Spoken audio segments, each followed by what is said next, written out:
अस्सलामुअलैकुम वरहमतुल्लाहि वबरकातुहू। कक्षा 8। मैं आशा करती हूँ कि आप सब कुशल होंगे, स्वस्थ होंगे और बहुत ही अच्छी तरह अपना अध्ययन कर रहे होंगे।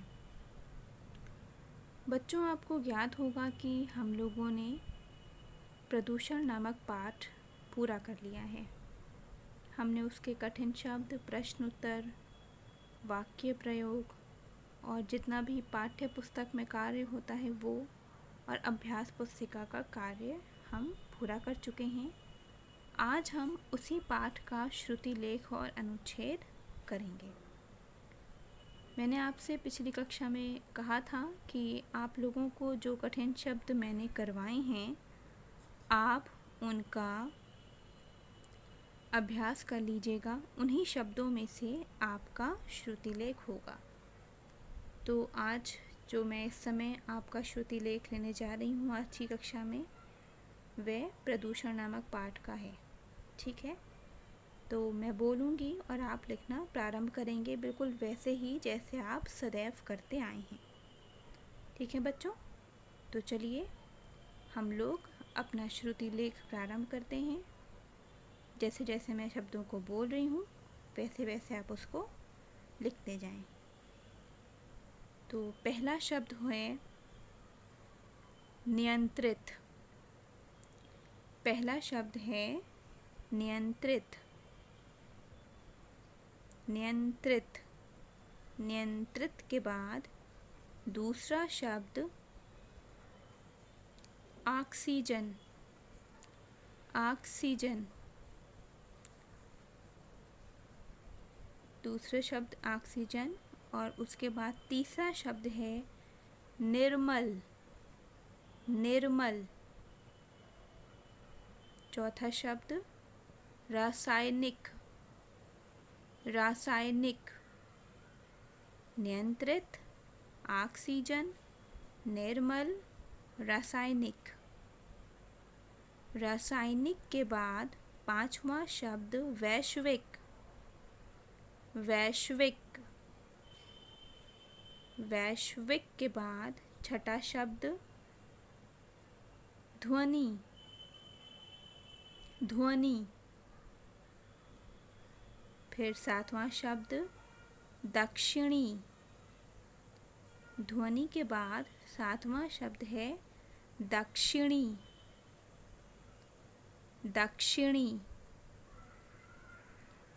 दक्षिणी के बाद आठवां शब्द परिणाम स्वरूप।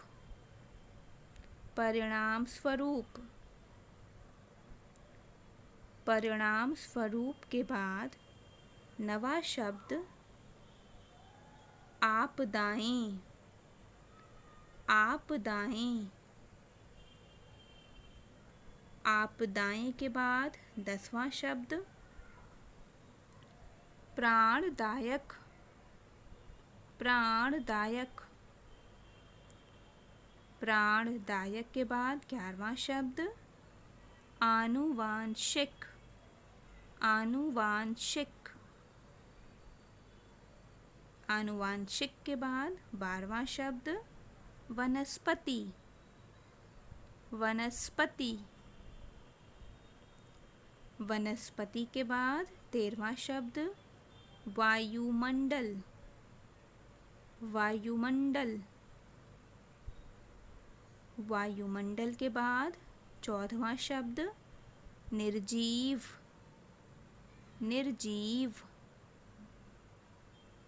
निर्जीव के बाद 15वां और अंतिम शब्द ध्रुवों। ध्रुवों। ध्रुवों। ठीक है बच्चों, तो ये आपके 1 से 15 तक के श्रुति लेख के शब्द थे। मैं इन्हें दोबारा पढ़ रही हूँ, आप ध्यान से सुने। यदि आपका कोई शब्द छूट गया हो तो उसे लिख लें। नियंत्रित, ऑक्सीजन, निर्मल, रासायनिक, वैश्विक, ध्वनि, दक्षिणी, परिणाम स्वरूप, आपदाएं, प्राणदायक, आनुवांशिक, वनस्पति, वायुमंडल, निर्जीव, ध्रुवों। ठीक है, तो ये आपके 1 से 15 तक के शब्द थे। इसके बाद मैं आपको अनुच्छेद बोलने जा रही हूँ। यदि आपके पृष्ठ पर जगह बची हो तो आप अनुच्छेद वहीं लिख लेंगे, और अगर जगह नहीं है तो आप अगले पृष्ठ पर अनुच्छेद लिखेंगे। क्योंकि हम लोगों ने पढ़ा था ना, अभी जो पाठ पढ़ा है प्रदूषण, इसमें क्या बताया गया था कि यदि हम अपने पर्यावरण को सुरक्षित रखना चाहते हैं, हम चाहते हैं कि वो संतुलित रहे, वो कौन? हमारा पर्यावरण। तो हमें क्या करना है? हमें ऐसे कार्य करने हैं जिनके द्वारा हम कुछ सहयोग कर सकें अपने पर्यावरण को सुरक्षित रखकर। तो उन कार्यों में से एक कार्य और था, वो क्या था? कागज़ का कम उपयोग या सही उपयोग। क्यों? क्योंकि पर्यावरण के जो सबसे बड़े सहभागी हैं वो हैं वृक्ष या वन, और वृक्षों और वनों का कटना क्यों होता है? हमारी आवश्यकताओं की पूर्ति के लिए। तो हमारी आवश्यकताएं जो हैं, जैसे खाना, आवास, भोजन, ये सब तो हैं ही हमारी आवश्यकताएं, और इनमें एक आवश्यकता क्या है? कागज़। क्यों? क्योंकि हम सब शिक्षा ग्रहण करते हैं, और शिक्षा जब हम ग्रहण कर रहे होते हैं तो इसका एक महत्वपूर्ण साधन है जो हमारे बहुत उपयोगी है, जो हमारे लिए बहुत उपयोगी है, और वो है कागज़। यदि कागज़ नहीं होगा तो हम कहाँ लिखेंगे, या हमारी पुस्तकें कहाँ पर छपी कैसे छपेंगी? जो हमारा पढ़ने योग्य, जिससे हम शिक्षा प्राप्त करते हैं, जो भाग होता है, वो हमें कहाँ से प्राप्त होता है? पुस्तकों के माध्यम से। और पुस्तकें किसके द्वारा बनती हैं? कागज़ों के द्वारा, या उस कागज़ की सहायता से बनती हैं। तो हमें क्या करना है? कागज़ को बचाना है। और मैंने आपसे कहा है ना कि हम आवश्यक नहीं है कि हम कोई बहुत बड़ा कार्य करें। किसी चीज़ को अच्छा करने के लिए, अपने पर्यावरण को सुरक्षित करने के लिए कोई बहुत बड़ा कार्य करने की आवश्यकता नहीं। हम छोटी छोटी चीज़ें करके भी अपने पर्यावरण को सुरक्षित रख सकते हैं। तो उसमें एक सबसे अच्छी चीज़ जो है, सबसे सरल चीज़ जो है, जो सबसे सरल बात है, वो यह है कि हम क्या कर सकते हैं? कागज़ का कम से कम उपयोग कर सकते हैं। तो उस कम उपयोग में ये बात आ जाती है कि यदि हमारे पास जगह है एक पृष्ठ पर और भी कार्य करने की, तो हम उसको खाली ना छोड़कर वहीं पर अपना कार्य कर लें। तो चलिए, मैं अपना अनुच्छेद प्रारंभ कर रही हूँ, आप लिखना प्रारंभ करें। मानव सभ्यता के विकास ने मानव सभ्यता के विकास ने जहाँ एक ओर मानव सभ्यता के विकास ने जहाँ एक ओर मानव के जीवन को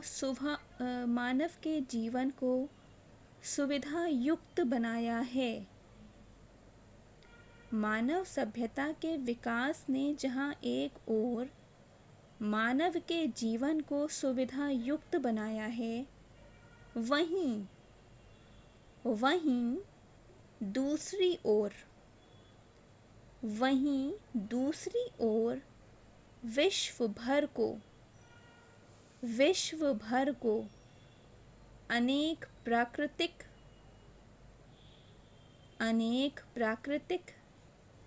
असंतुलनों से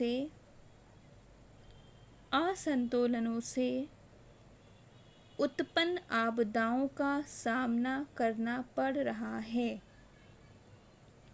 वहीं दूसरी ओर विश्व भर को अनेक प्राकृतिक असंतुलनों से उत्पन्न आपदाओं का सामना करना पड़ रहा है। पूर्ण विराम। आज ये आज ये आपदाएं इतनी बढ़ गई हैं कि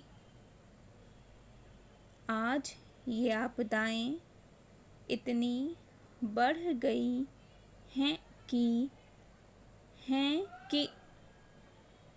मनुष्य मात्र के लिए ही नहीं,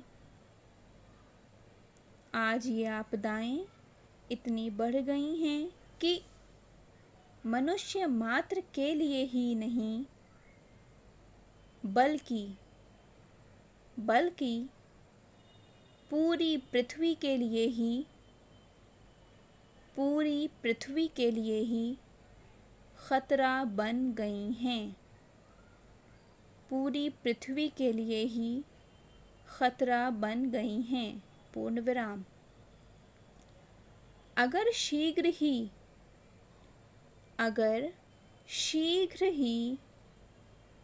हम न चेते, अगर शीघ्र ही हम न चेते तो परिणाम भयानक होंगे। पूर्ण विराम। अगर शीघ्र ही हम न चेते तो परिणाम भयानक होंगे। पूर्ण विराम।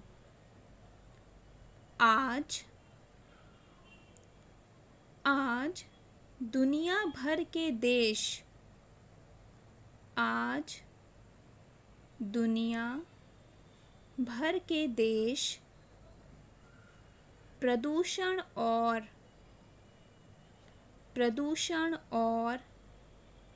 इससे जुड़ी समस्याओं से जूझ रहे हैं। आज दुनिया भर के देश प्रदूषण और इससे जुड़ी समस्याओं से जूझ रहे हैं। पूर्ण विराम। इसी कारण सभी देशों ने इससे निपटने के लिए मिलकर प्रयास करने पर बल दिया है। पूर्ण विराम। इसी कारण सभी देशों ने इससे निपटने के लिए मिलकर प्रयास करने पर बल दिया है। पूर्ण विराम। संयुक्त राष्ट्र संघ ने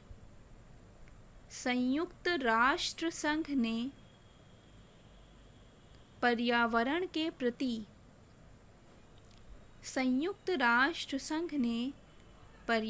के प्रति जागरूकता लाने के लिए 5 जून को विश्व पर्यावरण दिवस जो है उसे इकहरे उद्धरण चिन्ह में लिखेंगे। कैसे लिखेंगे? इकहरे उद्धरण चिन्ह में। विश्व पर्यावरण दिवस घोषित किया है। पूर्ण विराम। 5 जून को विश्व पर्यावरण दिवस घोषित किया है। ये आपका अनुच्छेद यहाँ पर पूरा हो गया। मैं इसे दोबारा पढ़ रही हूँ, आप ध्यान दें, यदि कुछ रह गया हो तो उसे लिख लें। मानव सभ्यता के विकास ने जहाँ एक ओर मानव के जीवन को सुविधा युक्त बनाया है, वहीं दूसरी ओर विश्व भर को अनेक प्राकृतिक असंतुलनों से उत्पन्न आपदाओं का सामना करना पड़ रहा है। पूर्ण विराम। आज ये आपदाएं इतनी बढ़ गई हैं कि मनुष्य मात्र के लिए ही नहीं, बल्कि पूरी पृथ्वी के लिए ही खतरा बन गई हैं। पूर्ण विराम। अगर शीघ्र ही हम न चेते तो परिणाम भयानक होंगे। पूर्ण विराम। आज दुनिया भर के देश प्रदूषण और इससे जुड़ी समस्याओं से जूझ रहे हैं। पूर्ण विराम। इसी कारण सभी देशों ने इससे निपटने के लिए मिलकर प्रयास करने पर बल दिया है। पूर्ण विराम। संयुक्त राष्ट्र संघ ने पर्यावरण के प्रति जागरूकता लाने के लिए 5 जून को विश्व पर्यावरण दिवस घोषित किया है। पूर्ण विराम। विश्व पर्यावरण दिवस को एक हरे उद्धरण चिन्ह के अंतर्गत लिखेंगे। ठीक है, तो यह अनुच्छेद आपका पूरा हो गया। अब इसके बाद मैं आपको शब्दों का सही रूप और अनुच्छेद का सही रूप दे रही हूँ। यदि आपने कोई त्रुटि हो गई हो तो आप उसका सुधार करके अभ्यास द्वारा दूर करेंगे। ठीक है, और अभ्यास करने का हमारा केवल एक ही लक्ष्य होता है, और वो लक्ष्य यह होता है कि हमें शब्दों को लिखना आ जाए। ठीक है, ये देखिए, ये शब्द हैं जिनको मैंने अभी आपको बोला था। नियंत्रित, ऑक्सीजन, निर्मल, रासायनिक, वैश्विक, ध्वनि, दक्षिणी, परिणाम स्वरूप। ठीक है, दक्षिणी और परिणाम स्वरूप। फिर इसके बाद आपदाएं, प्राणदायक, आनुवांशिक, वनस्पति, वायुमंडल, निर्जीव, ध्रुवों। तो इन शब्दों से को आप अपने शब्दों का स्वयं परीक्षण करेंगे। मेरे द्वारा दिए गए इन शब्दों से मिलाएंगे। यदि कोई त्रुटि हो गई है तो उसे सुधार द्वारा अभ्यास करके दूर करेंगे। ठीक है बच्चों, तो अभ्यास करिए। अभ्यास से ही क्या होती हैं, त्रुटियां दूर होती हैं। इसके बाद जो मैंने आपको अभी अनुच्छेद बोला वो आपका पृष्ठ संख्या 44 पर है। ये देखिए, मानव सभ्यता के विकास ने जहाँ एक और मानव के जीवन को सुविधा युक्त बनाया है, यहाँ से है नीचे देखिए, विश्व पर्यावरण दिवस घोषित किया है यहाँ तक। तो आप अपनी पुस्तक खोलिएगा, उसमें पृष्ठ संख्या 44 पर ये अनुच्छेद है। आप वहाँ से देखकर अपने अनुच्छेद का परीक्षण करेंगे और उसमें आई हुई त्रुटियों को भी अभ्यास द्वारा सुधार करके दूर करेंगे। ठीक है बच्चों, तो सुधार कर लीजिएगा और अच्छी तरह जो शब्द आपसे गलत हो गए हों उनका अच्छे से अभ्यास करिएगा ताकि आपको वो शब्द लिखने आ जाएं। तो ये कक्षा यहीं पर समाप्त होती है। अध्ययन करते रहिए, परिश्रम करिए, घर पर रहिए और आपका जो भी मैं आपको पढ़ा रही हूँ वो सब बिल्कुल वैसे ही करते चलिए जैसे मैं आपको बता रही हूँ। ठीक है बच्चों, तो स्वस्थ रहिए, प्रसन्न रहिए। अस्सलामु अलैकुम वरहमतुल्लाहि वबरकातुहू।